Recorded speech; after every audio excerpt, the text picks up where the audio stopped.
Hello guys and welcome again at Zimstream TV. Pano patinokubatira ma-updates ezvinhu zvinenge zvichiitika munyika yedu yeZimbabwe pamwechetewo nedzimwe nyika dzakatikomberedza. So kana kari kutanga muri yeZimbabwe kusvika pano paZimstream TV muzuva ranhasi 5 January 2026 tichiendera mberi nekuongorora kuti chiko chiri kutora nzvimbo munyika yedu yeZimbabwe.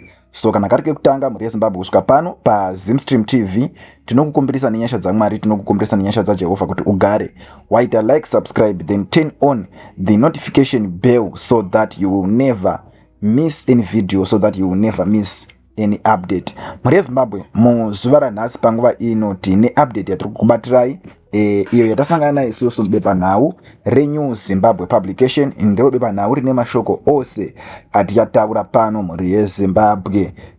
Sekuziva kwanyu muri yeZimbabwe pane nyaya dzakadzara kutsviriridza kuguruve and tiri kuona macases emamedha munyika yeZimbabwe ari kuramba achiwedzera. Amene kuti chiko chiri kuitika, toda kuverenga nyaya iri pano muri yeZimbabwe kuti tinzwisise kuti nyaya iyi yakamira sei. And the headline that we are seeing here, the headline is very clear, and the headline is saying men stabbed to death over song. Ndo headline, men stabbed to death over song. Munhu ourayirwa song. Toda kupinda munyaya izvi zere kuti tinzwe kuti munhu uyu akaurayirwa song zvaita sei.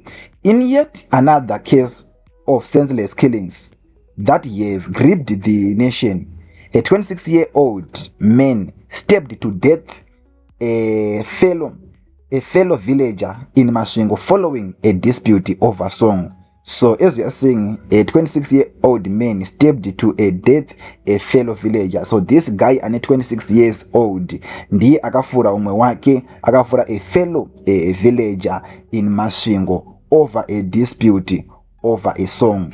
Ngatinzwe kuti zviri kunzi chiko. Zimbabwe Republic Police ZRP National Spokesperson Commissioner Paul Nyati confirmed the tragedy. So mapurisa kubudikidza na Commissioner Paul Nyati vanokutaura kuti chiro kwazvo chiitiko ichi chakaitika. Mukomana 26 years, a man ane 26 years akauraya a villager nekuda kwesong. Police in Masvingo arrested Malvin Ngomo 26 for a case of murder which occurred at Charinge village, Chivi said Nyati. So this person that you are hearing in Zimbabwe announce Malvin Ngomo.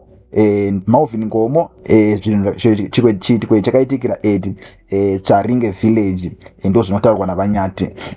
The suspect allegedly stabbed the victim with a knife on the chest, stomach, and thigh, following an argument over a song which the victim was singing.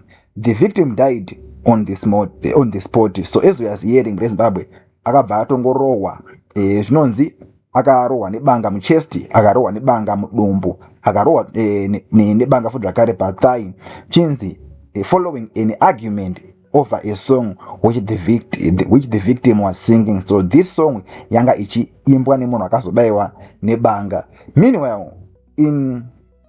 Meanwhile, police in Flabus arrested Tafadzwa Ndlovu 34 in connection with a case of murder which occurred on January 1, 2026 at Ngangezi 18A village Maduna. So iyawo zvakare another case that we are hearing here. So as we are hearing pano muri Zimbabwe, this is also another case yakaitika zvakare yanzi in Flabus arrested Tafadzwa Ndlovu ane makore 34.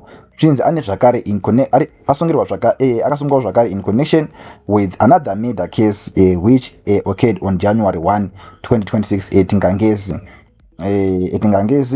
18A village Maduna ndo imwe case yakaitika zvakare. So the suspect allegedly stabbed the victim Stephen Ndlovu. So Tafadzwa Ndlovu akastabwa zvakare Stephen Ndlovu on the stomach with a sharp object after an argument.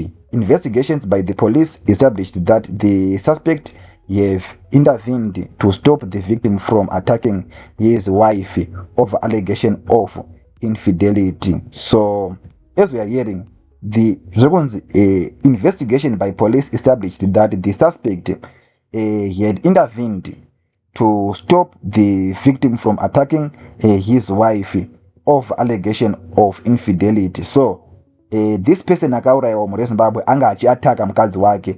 Izvi tikatarisa apa Tafadzwa Ndlovu naStephen Ndlovu vane masinema akafanana.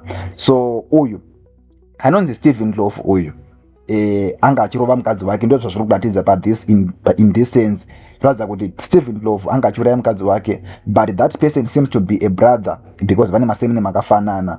So zvikunzi Stephen Ndlovu paanga achiataka mukadzi wake over infidelity, zvinonzi uyu Tafadzwa Ndlovu akabva azopindura akati aiwa usadaro, ndobva azomustebha nechinhu chakamubaya ndokubva afa. Ndo nyaya zvitorwa pano. The victim died on the way to hospital.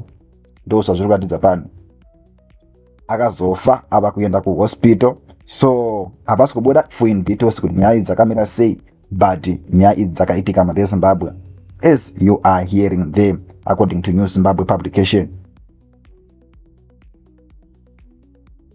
So muZimbabwe tinotarisa zvakare mamwe maheadlines kuti zviri kunzi chiko mune dzimwe nhau pano pa New Zimbabwe publication, just randomly kuti tinzi kuti dzimwe news dziri kunzi chiko. So tikatarisa pano muZimbabwe parikutaurwa nhau dzakasiyana siyana. So Guruve serial killer made a suspect animal shelter appears in court. Ndo zvakare dzimwe nhau dziri kupisa pano.